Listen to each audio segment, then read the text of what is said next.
आपने बहुत सारी ईदें घर वालों से दूर भी मनाई हैं, लाइन ऑफ फ्रंट पे भी। हमें ये बताएं कौन सी ईद बड़ी मुनफरिद और बड़ी यादगार रही और क्यों?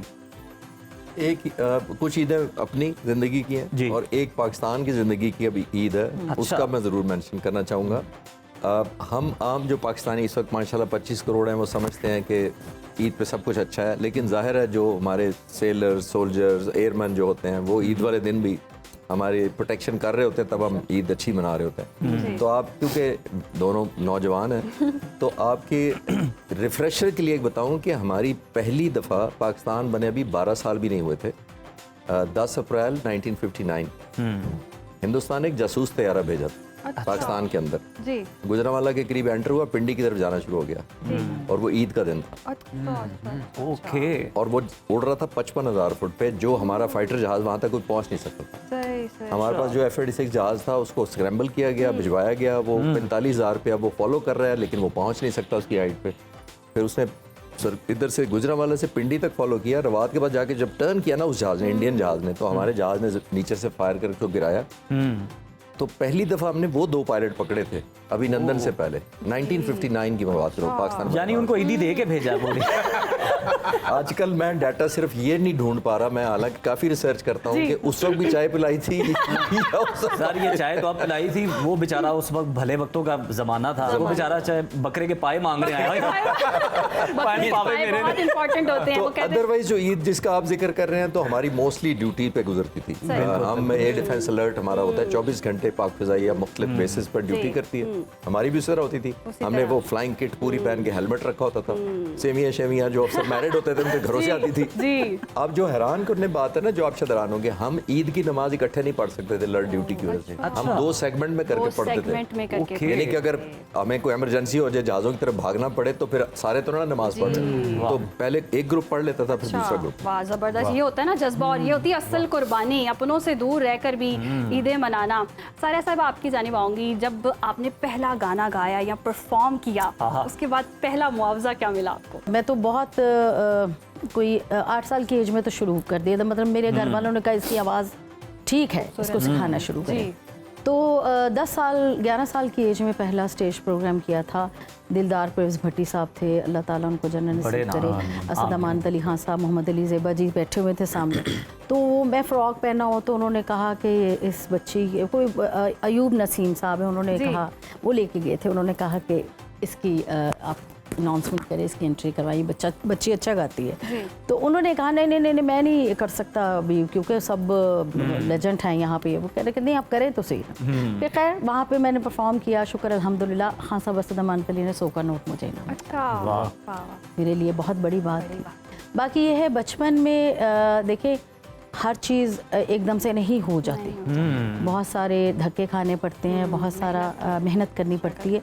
आजकल जो है आए हैं छा गए हैं। अच्छा लाला साहब, घर में जब कभी ईद का दौर चल रहा हो, खाने बने हो, खाबे बने हो और लेट हो जाए और आपको ना मिले, तो आप कुछ मतलब अवतार बदल कर कोई फेस बदल कर आवाजें लगा नहीं यार, ये देखें ना माहम, ये हर बंदा कहता है कि जी घर में भी आप अच्छा बच्चों के साथ, वाइफ के साथ, कभी ये बने कभी नहीं। भाई मैं घर में सीमेंट का मुंह लेके फिरता हूँ। मेरा जो काम है वो मेरा ऑन कैमरा है। मैंने पता है क्या किया है, मैंने अपनी प्रोफेशनल लाइफ और अपनी पर्सनल लाइफ जो डोमेस्टिक लाइफ है उसको सेपरेट रखा है। That's great. ये आपको अंग्रेज कैसे आ गया? वो एकदम आपको लगा था मुझे ऐसे नहीं, मतलब ऐसा कुछ नहीं है। और मेरी वाइफ एक्सपेक्ट भी करती है मुझसे कि यार जी कोई मजाक करेंगे ये वो। यार 100 मामलात होते हैं। बीवियों की तो बहुत डिमांड होती है कि शौहर बस हंसाने टीवी पे तो बहुत हंसते हुए इधर आके पक्का मुंह बना के बैठ कहती हैं। मैं कहता हूँ भाई वो मेरा काम है, वो मेरा ब्रेड एंड बटर है। तो आपने कहा उसके लिए मुझे पैसे मिलते हैं। हाँ जाहिर है। खालिद साहब, कभी ऐसा हुआ है कि खाना बिल्कुल गर्मा गर्म तैयार हो, भूख भी शदीद लगी हो और फ्लाई करने की कॉल आ जाए इमरजेंसी और सब कुछ खाना छोड़ के जाना? बहुत सेंसिटिव लम्हा है। मैं इमेजिन कर रही हूँ। बहुत दफा हुआ है, अगर हूटर बजता है इमरजेंसी का होता है तो उस वक्त तो नहीं पता ना कि कौन सा जहाज है, कहाँ से आ रहा है। बूटर का तो मतलब ये है कि आपने छोड़ चाय फेंक भाग जहाज के अंदर आउट यू गो। खालिद साहब, एक और सवाल मेरे जहन में आया, कभी वाइफ ने कहा है कि सब कुछ पककर तैयार हो गया, जाओ बाहर से दही लेकर आओ, तो वो कहे तैयारी की तरह शूटर जाना है।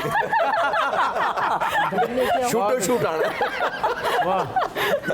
कल थोड़े दही से मुझे याद आया, एक चैनल को मैंने कहा कि यार आप लोग मुझे छुट्टी दे दें, इतना डिफेंस एनालिस्ट कर लिया, इतने दिन से कुछ छुट्टी दे दें। कहते हैं सर अब आप इतने मशहूर तो हो गए, हम हमारी वजह से ही मजाक हो रहा था, इनफॉर्मली मजाक हो रहा था जैसे आपने कहा।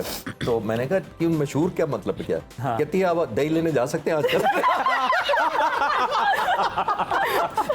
तो क्राइटेरिया बताया कि इसके अलावा आप मशहूर है, अब दही नहीं ले जा सकते। मैं वो दही पहले भी नहीं लेने जाता था। तो ये उसने क्राइटेरिया बताया कि आप मशहूर हो गए। सर उसने क्राइटेरिया बताया, ये नहीं कहा कि F16 की स्पीड से जाना है या 17 की। तो वही मैं कह रहा हूँ ना। अच्छा चिश्ती साहब, मेरा सवाल है, मैं I am curious to ask, ये जो जी की फोर्स होती है 5G 6G, उज़ैर को देख के क्या लगता है कितनी जी फोर्स जो है ये बर्दाश्त कर सकती है? देखिए जी फोर्स ना, हाँ जी लाला जी, ये जो जी फोर्स होती है ना, ये हम सब के ऊपर ग्रेविटी की 132.2 पाउंड पर सेकंड वाली वो हर एक पे लगी होती है। अच्छा जी जी जी, मैं आपके व्यूज को आसानी के लिए, ग्रेविटी का मतलब ये है कि जो हर वजन से जब हम जहाज खींचते हैं तो ग्रेविटी उतना ही ज्यादा आपको खींचती है। तो ये जो 8 लीटर के करीब ब्लड होता है, ये जाहिर है जमीन अपनी तरफ खींचती है, तो जो फ्लूइड होता है वही जाएगा ना पाँव की तरफ, हड्डियां तो नहीं नीचे जाएंगी जब खींचते हैं जहाज को आप। तो जो ब्लड होता है सर्कुलेशन उसकी टांगों की तरफ जाता है, हमने इसलिए जी सूट पहना, उसका नाम ही जी सूट है, ग्रेविटी सूट। दैट मींस वो यहाँ पेट पर लेग्स पर वो प्रेशर बिल्ड कर देता है ताकि ब्लड ना जाए। और अगर आपके ब्रेन को, वैसे ही सीरियस बात उसी तरफ चली जाएगी, लेकिन मैं क्योंकि उन्होंने सवाल इतना फोकस किया, जब ब्लड सप्लाई ब्रेन को बंद हो जाए ना तो ऑब्वियसली डेथ होने का चांस होता है। तो डॉक्टर्स कहते हैं कि टोटल 13 सेकंड तक अगर आपका blood supply to the brain रुक जाए तो डेथ हो जाती है। तो उस ब्लड को रोकने के लिए वो जो ग्रेविटी का आप कह रहे हैं कि जो जी सूट पहना जाता है, और जो आपने सही कहा कि नए आखिरी बात, F16 जब नए आए थे तो वो 9 टाइम ज्यादा जीज खींच लेते थे पहला जहाज, आमतौर पर 6-7 गुना ज्यादा होता था। तो 9 टाइम जब हुआ तो अमेरिकन जहाजों के फाइटर्स के क्रैश हुए बहुत ज्यादा। तो अमेरिकन ने सोचा कि हमने तो ह्यूमन लिमिट से आगे जहाज बना दिया। फिर उन्होंने कोर्सेज कराए, मैं खुद भी अमेरिका गया कोर्स करने के लिए, चीज के लिए तैयार किया, जमीन पर करते थे, सिमुलेट करते थे वही प्रेशर उतना ही ज्यादा।